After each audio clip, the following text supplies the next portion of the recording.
Real world के मुअज़्ज़िज़ दोस्तों, दुनिया की तारीख में जब भी यहूदियों का जिक्र किया जाएगा तो यहूदियों की तारीख का जिक्र ताबूत सकीना के जिक्र के बगैर अधूरा रहेगा। ताबूत सकीना यहूदियों की तारीख का एक ऐसा ऑब्जेक्ट है और एक ऐसी चीज है जिसके बारे में यहूदी आज के जमाने में भी बेहद हसास है। बसीयत मुसलमान हमारा ये अकीदा है कि ताबूत सकीना की अहमियत अब खत्म हो चुकी है, लेकिन इसके बावजूद चूंकि यहूदी हमारे दीन को तस्लीम नहीं करते, इसलिए इनकी नजर में ताबूत सकीना अब भी पहली जैसी अहमियत का हामिल है और रहेगा। ताबूत सकीना क्या है और ये कैसे वजूद में आया, ये कौन से अंबियाए कराम के कब्जे में रहा और यहूदी कौम इस ताबूत की मदद से कौन कौन से फवायद हासिल करती रही, ये सब आज की इस वीडियो का मौजू है। इसके साथ साथ हम आपको ये भी बताएंगे कि हजरत यूशा बिन नून अलैहिस्सलाम कौन थे और इनका हजरत मूसा अलैहिस्सलाम से क्या रिश्ता था। इसके साथ साथ हजरत यूशा बिन नून अलैहिस्सलाम का ताबूत सकीना के साथ क्या ताल्लुक था और यहूदी आज के इस दौर में हजरत यूशा बिन नून की असल कब्र मुबारक को ढूंढने के लिए कोशिश क्यों कर रहे हैं। इसके साथ साथ वो इस मामले में भी बेहद सरमाया खर्च कर रहे हैं और हजरत यूशा बिन नून अलैहिस्सलाम की कब्र का आखिर ताबूत सकीना से क्या ताल्लुक है, ये भी हम आपको इसी वीडियो में बताने वाले हैं। तो मजीद देर न करते हुए आइए चलते हैं वीडियो की तरफ और आज के मौजू का बाकायदा आगाज करते हैं। तो प्यारे दोस्तों, जैसा कि हम जानते हैं कि यहूदी कौम का आगाज हजरत इब्राहिम अलैहिस्सलाम के बेटे हजरत इसहाक अलैहिस्सलाम और इनकी औलाद में आने वाले अंबियाए कराम अलैहिस्सलाम से हुआ। हजरत इसहाक अलैहिस्सलाम के बेटे हजरत याकूब अलैहिस्सलाम, हजरत याकूब अलैहिस्सलाम के बेटे हजरत यूसुफ अलैहिस्सलाम और आगे उनके भाई भी नबी बने। इसी तरह ये सिलसिला चलते चलते हजरत मूसा अलैहिस्सलाम तक आन पहुंचा।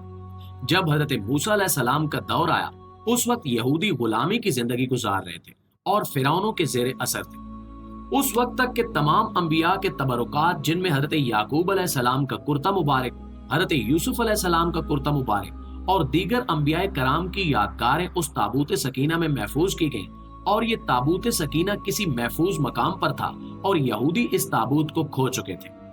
हजरत मूसा अलैहिस्सलाम के दौर में जब यहूदियों को फिरौन के मजालिम से निजात मिली और इन्हें दोबारा उरूज हासिल हुआ, तब अल्लाह ताला ने हजरत मूसा अलैहिस्सलाम को ताबूत सकीना भी वापस कर दिया, यानी उन्हें ताबूत सकीना की लोकेशन बजरिया वही बता दी गई और हजरत मूसा अलैहिस्सलाम ने वहां जाकर ताबूत सकीना हासिल कर लिया।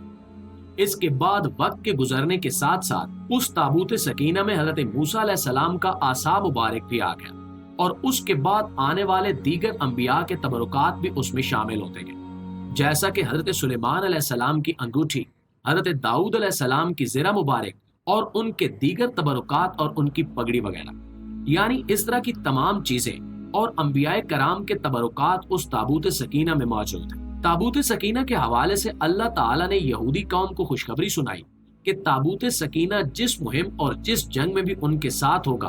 और वो अल्लाह ताला के अहकामात की पैरवी करते होंगे, तो उस सूरत में ताबूत सकीना उनके लिए मुबारक साबित होगा और वो अपने दुश्मन पर फतह हासिल कर लेंगे। यही वजह है कि यहूदी ताबूत सकीना को बेहद अहमियत देते हैं और उस जमाने में भी ताबूत सकीना एक इंतहाई मुतबरक चीज था, जिसे रखने के लिए एक अलग इमारत तामीर की जाती थी और चंद अफराद के सिवा किसी को उस ताबूत को छूने की इजाजत भी नहीं थी। ये ताबूत किस लकड़ी का बना हुआ था और इसके ऊपर कौन कौन सा नक्काशी का काम किया गया, इस हवाले से मुख्तलिफ रिवायात मिलती हैं, लेकिन वो आज की हमारी वीडियो का मौजू नहीं है, क्योंकि ताबूत की शक्ल के हवाले से ये रिवायात आपस में इतनी मुख्तलिफ हैं कि ताबूत की उस शक्ल का तस्वुर भी नहीं किया जा सकता और ना ही उसकी वो शक्ल बनाई जा सकती है जिस शक्ल में ये ताबूत आज के वक्त में भी मौजूद होगा। नाज़रीन गिरामी, हज़रत मूसा अलैहिस्सलाम के बाद ताबूत सकीना एक बार फिर यहूदियों से छिन गया,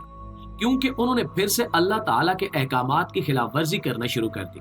और फिर बख्त नुसर जो बाबिल का बादशाह था, उसने हमला करके यहूदियों की उस इस्राएली सल्तनत का कला कमा कर दिया और यहूदियों को पूरी दुनिया में फरार होना पड़ा। यहूदियों के 12 कबीलों में से 10 कबीले तो खत्म हो गए, जबकि 2 कबीले बाकी हैं जो आज भी बाकी पूरी यहूदी कौम के वारिस होने का दावा करते हैं। ताबूत सकीना के अंदर से ऐसी एनर्जी खारिज होती थी जो आम इंसान बर्दाश्त नहीं कर सकते थे। इसी हवाले से मशहूर अमरीकी साइंसदान निकोला टेस्ला का कहना है कि उसके अंदाजे के मुताबिक ताबूत सकीना से ऐसी एनर्जी खारिज होती थी जो किसी भी चीज की नेचुरल फ्रीक्वेंसी से मिलकर उसको बढ़ा देती थी, जिससे वो चीज टूट फूट का शिकार हो जाती थी। यही वजह है कि हमें रिवायात में इस चीज का जिक्र मिलता है कि ताबूत सकीना को जब एक जगह से दूसरी जगह मुंतकिल किया जाता تو جو جانور اس تابوت کو اٹھانے کے لیے منتخب کیے جاتے وہ راستے میں ہی تھوڑی تھوڑی دیر بعد مرتے رہتے تھے اور ان کی جگہ پر نئے جانور لگانے پڑتے تھے، اور وہ بھی تھوڑا فاصلہ طے کرنے کے بعد مر جاتے تھے۔ یوں یہ تابوت اپنی اس انرجی کی وجہ سے اپنے آس پاس کے لوگوں کو بھی متاثر کرتا تھا۔ یہی وجہ تھی کہ ایک چنے ہوئے خاندان کے لوگوں کے علاوہ کسی کو بھی اس تابوت کے پاس جانے کی اجازت نہیں تھی، جبکہ وہی خاندان اور اس کے لوگ اس تابوت کے قریب آ سکتے تھے۔ اس کا مقصد یہی تھا کہ باقی لوگ اس تابوت کی انرجی سے محفوظ رہیں۔ ناظرین، وقت گزرتا چلا گیا اور تابوت نسل در نسل یہودی قوم میں آگے بڑھتا چلا گیا۔ جب یہودی قوم کی اسرائیلی سلطنت مختلف گروہوں میں بٹ گئی اور انہوں نے آپس میں خانہ جنگی شروع کر دی اور اللہ تعالیٰ کے احکامات کی خلاف ورزی شروع کی، تو اللہ تعالیٰ نے ان پر بخت نصر کی شکل میں دنیاوی عذاب نازل کیا۔ بخت نصر نے تابوت سکینہ بھی ان سے چھین لیا اور عراق میں لے جا کر بہت دور کسی نامعلوم مقام پر دفن کروا دیا، یا مختلف روایات کے مطابق اس نے تابوت کو کسی کوڑے کے ڈھیر پر پھینکوا دیا۔ تابوت سکینہ سے محرومی یہودی قوم کے لیے بہت بڑا صدمہ ہے۔ ناظرین گرامی، اب اگر ہم سیدنا یوشع بن نون علیہ السلام کی طرف آئیں تو حضرت یوشع بن نون علیہ السلام دراصل حضرت موسیٰ علیہ السلام کے چچا زاد بھائی تھے، جنہیں اللہ تعالیٰ نے مختلف روایات کے مطابق نبوت بھی عطا فرمائی تھی۔ حضرت یوشع بن نون علیہ السلام حضرت موسیٰ علیہ السلام کی طرف سے تابوت سکینہ کے انچارج بنائے گئے تھے، اور یہ ہر وقت تابوت سکینہ کے پاس ہی رہتے تھے۔ یہی وجہ ہے کہ حضرت یوشع بن نون علیہ السلام اور تابوت سکینہ کے درمیان ایک خاص قسم کا تعلق بن گیا تھا، اور جہاں پر بھی یہ دونوں ہوتے وہاں پر ان دونوں کے اندر سے وہ ایک مخصوص انرجی خارج ہوتی جو صرف تابوت سکینہ سے مخصوص تھی۔ حضرت یوشع بن نون علیہ السلام کی زندگی کے خاتمے کے بعد انہیں مختلف روایات کے مطابق مختلف جگہوں پر دفن کیا گیا۔ آج کی اس دنیا میں حضرت یوشع بن نون علیہ السلام سے منسوب 4 قبریں ہیں۔ ان میں سب سے زیادہ مشہور اور سب سے زیادہ اتھینٹک قبر ترکی میں موجود یوشع پہاڑی کے اوپر ایک قبر بتائی جاتی ہے، جس کی لمبائی 27 میٹر ہے۔ مختلف روایات کے مطابق یہ قبر حضرت یوشع بن نون علیہ السلام کی قبر ہے۔ حیرت کی بات یہ ہے کہ اس قبر اور اس پہاڑی کے آس پاس کے علاقے میں کوئی جنگلی درندہ یا جانور بھی نہیں پایا جاتا، اور گھریلو اور پالتو جانور بھی اس جگہ پر جاتے ہوئے گھبراتے ہیں۔ عام انسان بھی اس جگہ پر زیادہ دیر نہیں ٹھہر سکتا، کیونکہ اسے اپنی طبیعت میں عجیب سا بوجھل پن اور ہیبت محسوس ہوتی ہے۔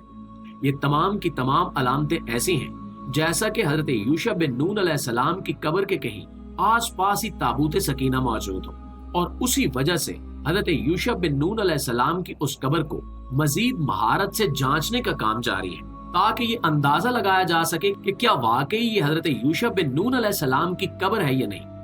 اللہ سے دعا ہے کہ وہ ہمیں بھی ایسے ہی پکے سچے مسلمانوں میں سے بنائے جو ہر طرح کے فتنے اور آزمائش میں اسلام کے ساتھ کھڑے ہو سکیں۔ آمین ثم آمین۔